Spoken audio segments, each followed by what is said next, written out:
Hey everyone, I've been getting a lot of questions recently, and I know as more people are becoming eligible for vaccines, they have a lot of questions regarding fertility, COVID-19, and the vaccine itself. And while I'm not going to provide any advice on whether you should or should not take this vaccine, I'm going to refer you to the public health directive for Ontario and to speak with your own healthcare provider about whether what are the pros and cons for you, what are the risks associated with or without getting the vaccine, and determining whether you're high risk, medium risk, or low risk, and whether you should be getting this vaccine or not. But what I do want to speak to you about is something very important. It is the role that this virus in itself has on fertility.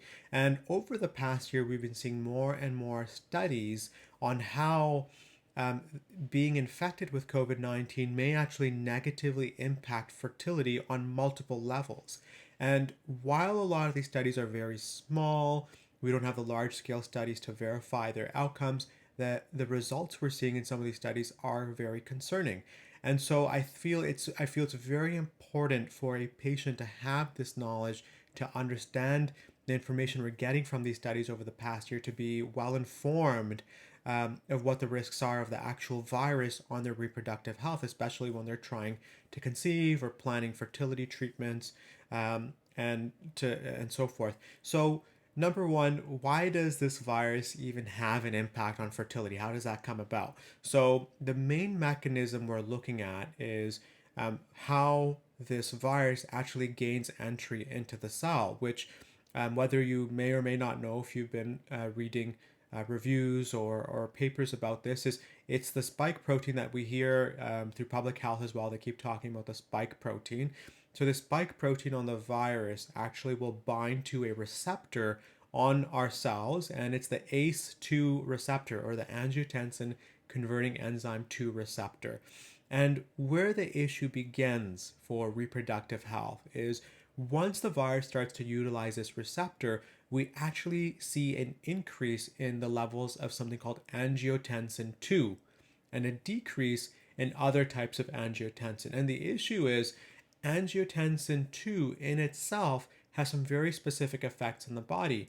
And usually it has a more pro-inflammatory effect. It can affect blood vessel constriction, and it seems to also induce cell apoptosis in certain areas.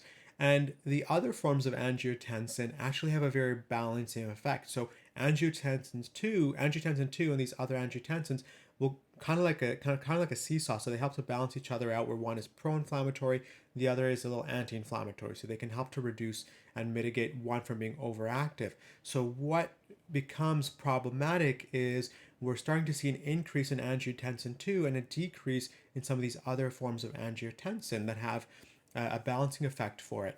So this becomes problematic, for example, in the ovaries. There's a theoretical risk that because there are so many ACE2 receptors present in the ovary, that we may actually see an increase in angiotensin 2 there as well. And angiotensin 2 has a very specific effect in supporting cell growth, follicle growth, helping with ovulation, and so do these other forms of angiotensin. They actually help with the maturation specifically. So there's a concern that if we're seeing an imbalance in these levels of angiotensins, we may actually not see proper cell maturation or follicle maturation in patients that have had a severe infection. And we don't know if it does happen, for how long that may persist in terms of reproductive outcomes. There's also the presence of ACE2 receptors along the fallopian tube, along the endometrium. We see it as well, and particularly in the luteal phase, we see there's a higher presence of these ACE2 receptors. So there's some studies that have voiced a concern for the risk of sexual transmission for this virus, particularly in patients that might have higher expression of this ACE2 receptor, which right now seems to be patients that have an advanced age, that tend to have more of these receptors in the endometrial lining, and patients in their luteal phase. And this again isn't something that's fully established, but there are concerns about this, and we need to learn more with higher quality, larger scale studies. But it is something that we should be aware about and consider when we're looking at fertility treatments.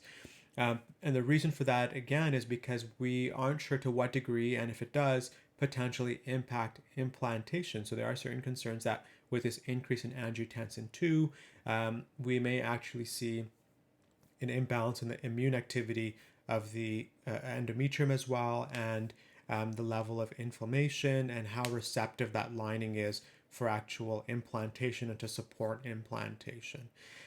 We also see in the testes, for example, there is a transient decline in sperm function and sperm health parameters in patients that have acute infections.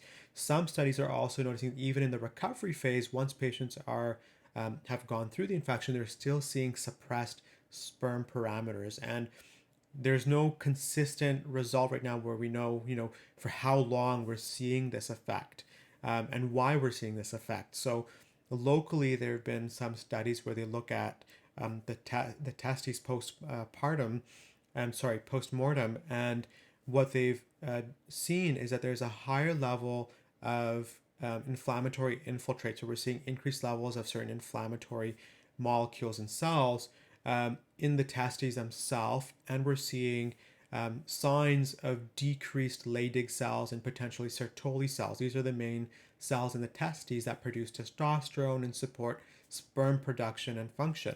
So we're seeing a decline in those levels. We're seeing a decline in the testosterone levels for patients as well, and it may lead to orchitis, so the inflammation of the gonads of the testes there, which was something that was very well established with SARS-CoV-1, that we saw that this virus in the previous pandemic actually did infect the testes as well. And there was a study that found, for example, patients with severe disease were more likely to see these effects and compared to patients with mild or moderate infection or disease.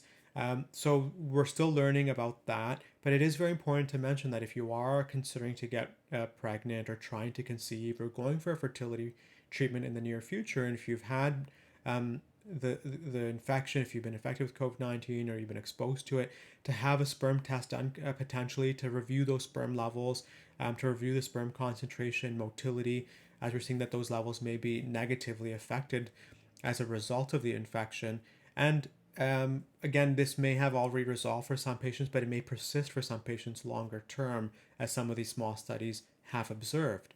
So it's better to be on the safe side and just speak with your healthcare provider to see if another test would be worthwhile for you, and to check the hormone panel as well to see if testosterone continues to be suppressed or not, as that also has an impact on sperm production. So I think in the whole big picture of things, where we're considering pros and cons of the vaccination, it's very important for us to have this knowledge as well of what are the very real risks that we might be seeing of infection from the virus itself. And again, we need larger scale trials and studies to help determine this, because all the research papers that we've seen to date are fairly small when it comes to determining what the negative impact of this infection is on actual reproductive function. But like I mentioned earlier in the video, is that all of these studies are kind of adding up, and they're showing some similarities in where we're seeing a decline in potential reproductive function, especially for the sperm health in particular, and potentially with ovulatory function or follicle maturation. So it's very important to consider that. Just share with your healthcare provider, your fertility doctor as well, if you have had the infection, and to run appropriate tests if possible to determine if it's better to wait a little bit longer before you try to conceive, or whether it's actually okay right now. So again, this is not the same for everyone, because some of these patients, for example, recovered from the virus and their sperm parameters were totally fine, and some were not. So this is may not impact everyone, but it is important to determine on an individual case-by-case basis what the risks of the virus are for your fertility, and if or not, and to what degree that fertility may have been affected. So as always, if you guys ever have any questions, drop us a message or a comment, and send us a DM if you'd like. All right, take care, everyone.